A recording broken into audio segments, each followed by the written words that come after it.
Sejarah jahiliyah dimulai dari bergesernya dominasi ajaran tauhid, ajaran Nabi Ibrahim alaihissalam, ajaran Hanif, oleh ajaran pagan yang dipelopori oleh Amr bin Amir bin Luhay al-Khuzai. Dialah orang pertama yang membuat aturan penyembahan terhadap para berhala. Dialah orang pertama yang mengajak masyarakat sejazirah Arab untuk menyembah berhala.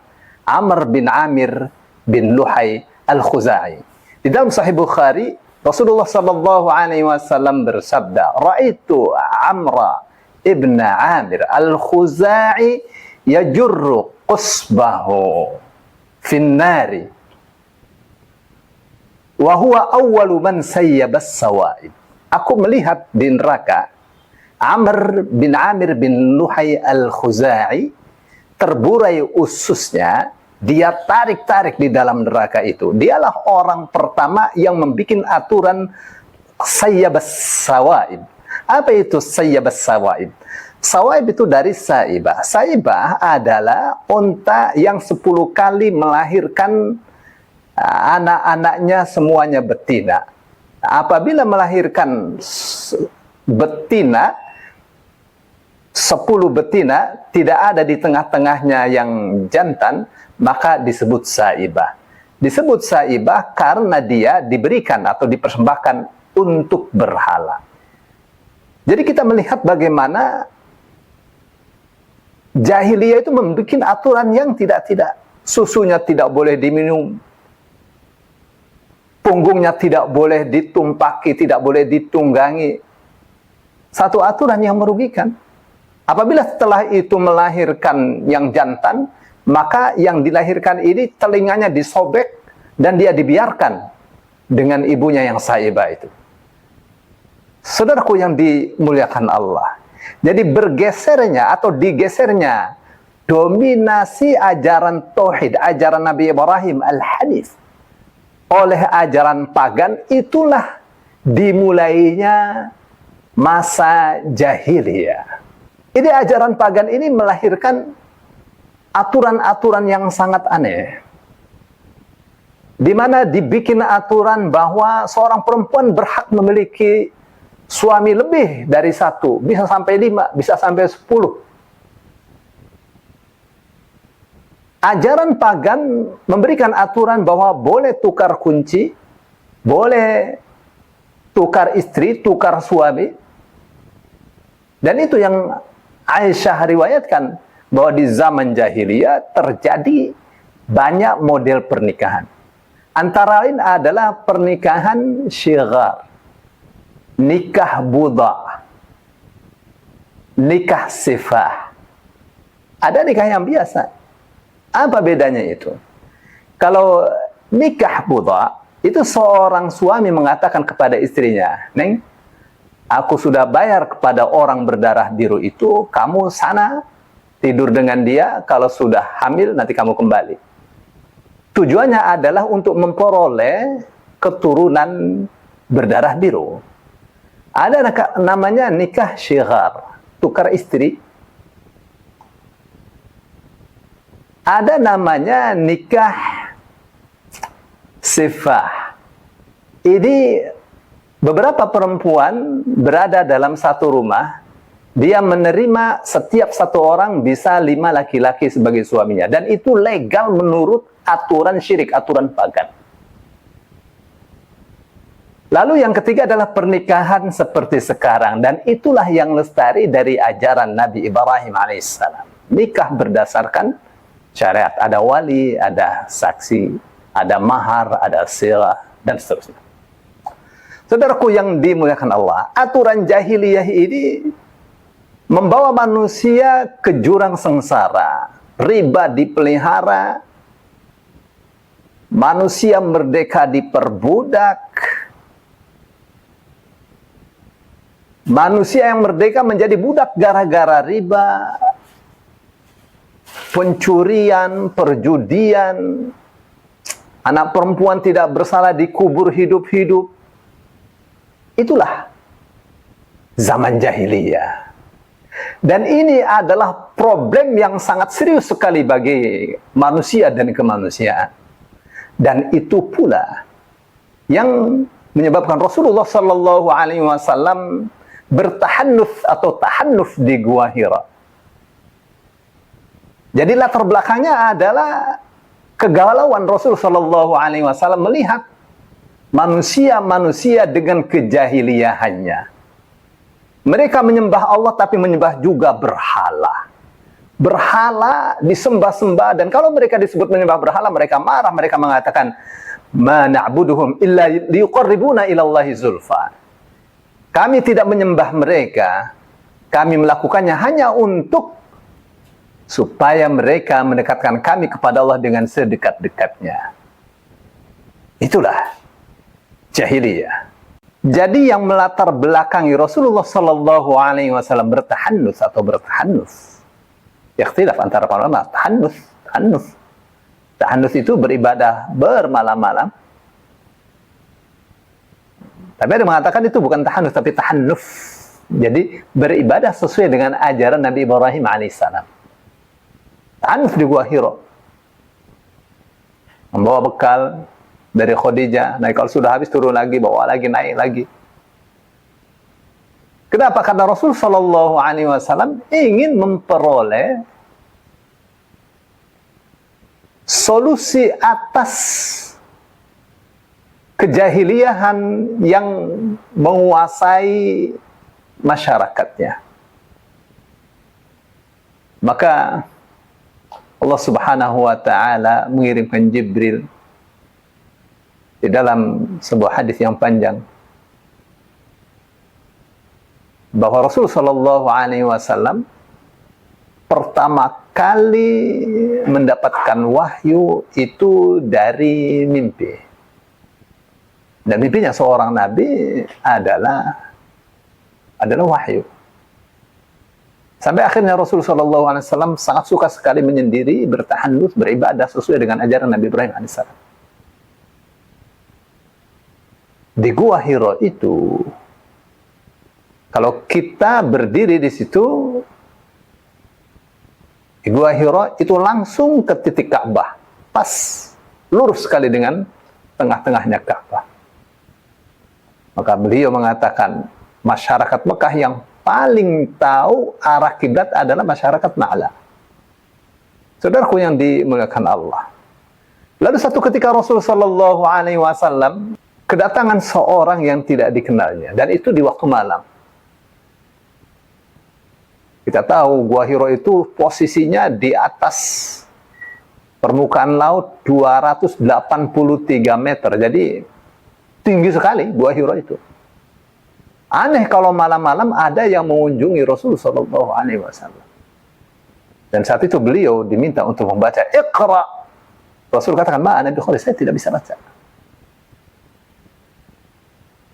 Ghattani hatta balagh min al-jahd. Apa katanya? Lalu aku didekap sampai saya hampir tidak bisa bernafas. 3 kali dia lakukan itu. Lalu dibacakanlah surah Al-Alaq ayat 1 sampai 5. Iqra bismi rabbikal ladzi khalaq. Khalaqal insana min 'alaq. Iqra wa rabbukal akram alladzi 'allama bil qalam 'allamal insana ma lam ya'lam. Setelah itu Rasul Sallallahu Alaihi Wasallam dengan hati yang berdebar, dengan hati yang sangat takut sekali, datang ke rumahnya, turun dari Gua Hira, berkata kepada Khadijah, "Zammiluni, zammiluni." Lalu beliau mengatakan, "Laqad khasyitu 'ala nafsi." Aku khawatir terhadap jiwaku sendiri, terancam, takut ada yang membunuh. Lalu Khadijah mengatakan, "Kalla abshir." Dalam Bukhari, "Kalla wallahi abshir. Wallahi la yukhzika Allahu abada. Innaka la tasilur rahim wa tasduqul hadith wa taksibul ma'dum wa tahmilul kalla wa taqrid dhaif wa tu'inu ala nawaibil haqq. Kata Khadijah, gak mungkin, demi Allah gak mungkin. Tenang, demi Allah, Allah tidak akan membuat kamu hina. Allah tidak akan menghinakan kamu. Apa sebabnya? Karena engkau selalu melakukan silaturahim. Bahasa kamu selalu baik, jujur. Setiap orang yang papa, engkau bertanggung jawab atas kepapahannya itu. Setiap keluarga, setiap orang yang membutuhkan bantuan, engkau akan bantu. Dan engkau adalah orang yang selalu memuliakan tamu. Dan apabila terjadi bencana, engkau adalah orang yang terdepan. Jadi menurut Khadijah, orang yang memiliki kriteria seperti itu mulia tidak pernah akan dihinakan oleh Allah Subhanahu wa taala. Tidak pernah akan dihinakan oleh Allah Subhanahu wa taala. Saudaraku yang dimuliakan Allah. Lalu Khadijah mengajak suaminya tercinta Muhammad Rasulullah sallallahu alaihi wasallam untuk berkonsultasi kepada Waraqah bin Naufal. Lalu beliau mengatakan, wahai sepupuku, coba dengarkan apa yang dikatakan oleh sepupumu. Diceritakan oleh Rasulullah sallallahu alaihi wasallam, Waraqah bin Naufal mengatakan, ini adalah Jibril yang juga datang kepada Musa. Apabila saat kaummu mengusir kamu, saya masih muda, saya pasti akan membela kamu. Lalu Rasul mengatakan, awa mukhrijiyahum, apakah mereka akan mengusir saya? Waraqah bin Naufal, tidak ada orang yang mendapatkan wahyu seperti kamu dengan cara seperti itu yang tidak disakiti oleh kaumnya. Tidak lama setelah itu Waraqah bin Naufal wafat. Baik, sekarang kita bertanya, kenapa Allah tidak menurunkan wahyu berupa salli, salatlah, atau aqimus salat, dirikanlah salat, tapi iqra, bacalah? Rahasianya adalah karena Al-Quran diturunkan sebagai solusi atas segala permasalahan yang dihadapi oleh manusia. Dan masalah terbesar saat itu adalah jahiliyah. Solusinya adalah ilmu. Jalan memperoleh ilmu adalah baca. Maka Allah perintahkan, iqra, baca. Bismi rabbikal ladzi khalaq, dengan nama Tuhanmu yang telah menciptakan. Saudaraku, perhatikan 3 kata dalam satu ayat pertama. Iqra bismi rabbika alladzi khalaq. Bacalah dengan nama Tuhanmu yang telah menciptakan. Perintah membaca. Perintah itu menunjukkan wajib. Jadi pantang bagi orang Islam untuk tidak membaca. Harus membaca, harus belajar. Bacalah dengan nama Tuhan. Jadi membaca, belajar itu targetnya adalah tauhid. Membaca dengan nama Tuhan. Targetnya adalah Allah yang telah menciptakan. Kita belajar, targetnya adalah Allah, tujuannya adalah Allah. Jadi ikhlas itu harus dijadikan target. Kapan itu bisa? Apabila kita belajar. Dan ini pengaruhnya sangat dahsyat sekali. Orang yang belajar karena Allah, pengaruhnya sangat dahsyat. Beda dengan orang belajar ingin memperoleh pekerjaan. Belajar ingin memperoleh dunia. Tapi ini belajar untuk memperoleh ridha Allah. Itu iqra bismi rabbikal ladzi khalaq. Jadi aktivitas keilmuan targetnya adalah ridha Allah alladzi khalaq, yang telah menciptakan. Sifat Allah, af'al Allah yang perlu kita tiru, yaitu kreatif. Bukan sekedar kita belajar, bukan sekedar kita bertauhid kepada Allah, tapi kita harus ada aksi-aksi yang jelas, aksi-aksi yang benar untuk bisa taat kepada Allah Subhanahu wa taala sebagai manusia yang berperadaban dengan ilmu yang kita gali untuk memperoleh ridha Allah. Dan ilmu itu dari mana? Ilmu itu dari Al-Qur'an. Iqra wa rabbukal akram. Bacalah, dan Tuhanmu lah yang paling mulia. Perintah. Setelah perintah yang sama, Iqra, Iqra, bacalah, bacalah. Menunjukkan pentingnya membaca, pentingnya belajar. Iqra bismi rabbika, Iqra wa rabbuka. Menunjukkan pentingnya penguatan akidah. Pentingnya pengakuan manusia atas Allah Subhanahu wa taala yang telah menciptakannya. Apabila dia mengakui bahwa Allah yang telah menciptakannya, maka konsekuensinya dia harus taat kepada Allah Subhanahu wa taala. Surah Al-A'raf ayat 172, Allah mengatakan, wa idh akhadha rabbuka min bani adama min zuhurihim dzurriyyatahum wa asyhadahum ala anfusihim alastu bi rabbikum qalu bala shahidna an taqulu yawmal qiyamati inna kunna an hadza ghafilin.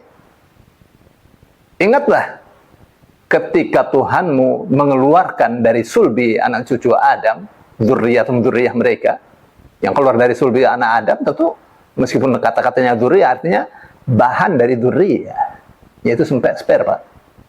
Wa syahadu ma'ala anfusihim alastu birabbikum, lalu diambil sumpah mereka untuk taat kepada Allah. Bukankah aku adalah Tuhan kalian, Rabb kalian yang menciptakan kalian? Qalu, mereka mengatakan, bala, ya. Syahidna, kami bersaksi engkau adalah Rabb kami, yang menciptakan kami, yang mengajari kami, yang mengatur kami, yang memenuhi segala kebutuhan kami, yang mendidik kami.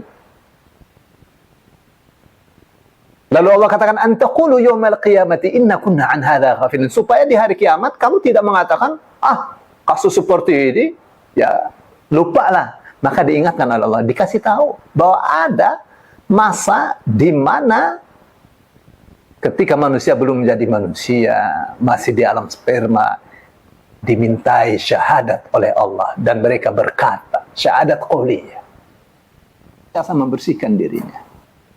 Jadi diingatkan oleh Allah, Iqra bismi rabbika, Iqra wa rabbuka. Kita ini bukan terjadi dengan sendirinya. Allah yang menciptakan kita. Apabila kita mengakui itu, maka konsekuensinya adalah taat, taat, taat, taat. Dan apabila kita taat kepada Allah, Allah jamin kesuksesan kita dunia dan akhirat. Wa man yuti'illah wa rasulahu faqad faza fawzan 'azima. Siapa yang taat kepada Allah dan Rasulnya, maka sungguh ia telah memperoleh kesuksesan yang besar. Barometernya sukses adalah pada taat kepada Allah dan Rasulnya. Dan itu tidak terjadi kecuali pada orang yang mengakui Allah adalah sebagai Rabbnya. Iqra wa rabbukal akram. Baca, dan Tuhanmu lah yang paling mulia. Kalau kamu membaca, kamu akan menjadi mulia. Tetapi jangan bersombong, karena di atas yang mulia ada yang lebih mulia lagi. Di atas yang berilmu ada yang berilmu lagi. Wa fawqa kulli dhi ilmin alim.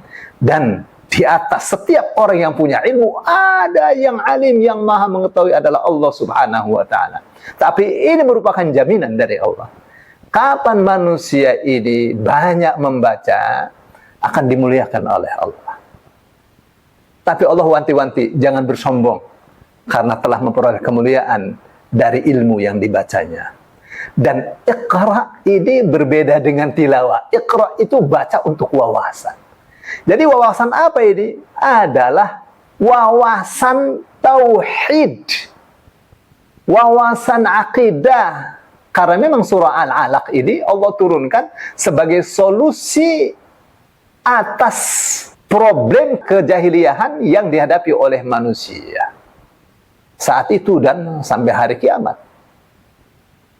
Jadi jahiliyah obatnya adalah ilmu, yang salah satu caranya adalah membaca dengan tujuan, dengan target ridha Allah Subhanahu wa ta'ala.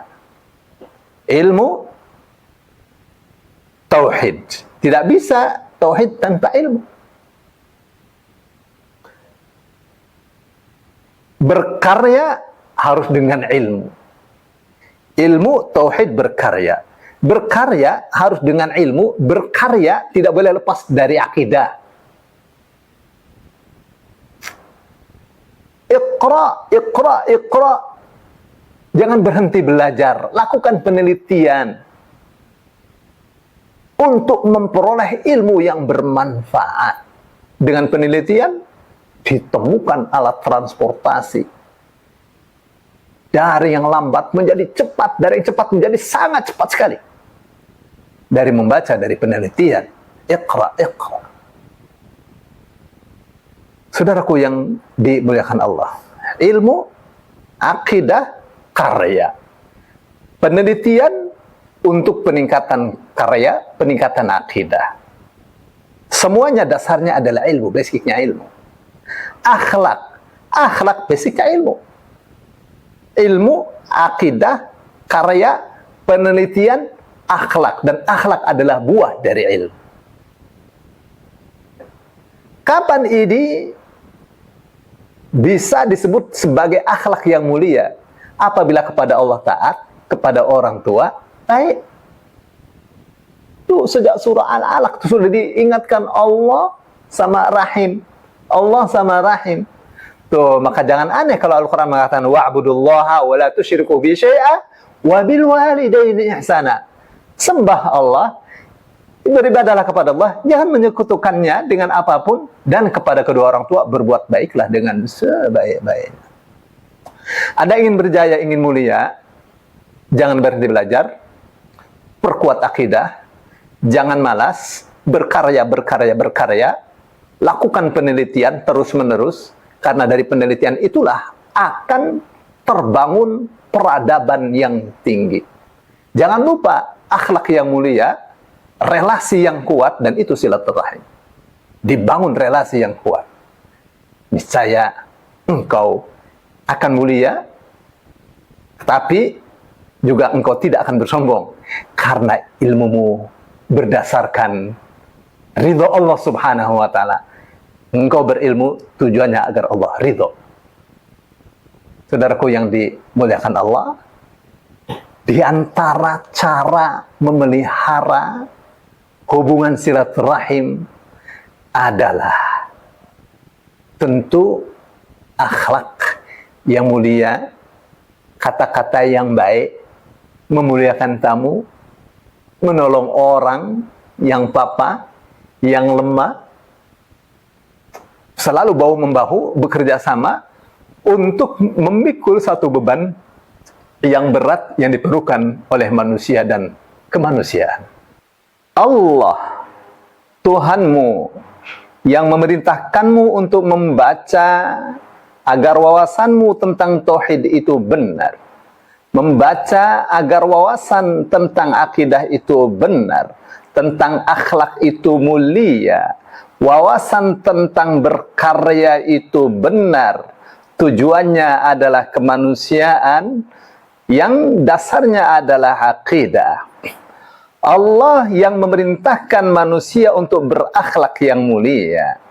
Allah yang memerintahkan Rasulnya dan umatnya untuk selalu belajar agar menjadi mulia. Allah yang maha mulia ini, Allah katakan alladzi 'allama bil qalam, Allah yang telah mengajarkan dengan pena.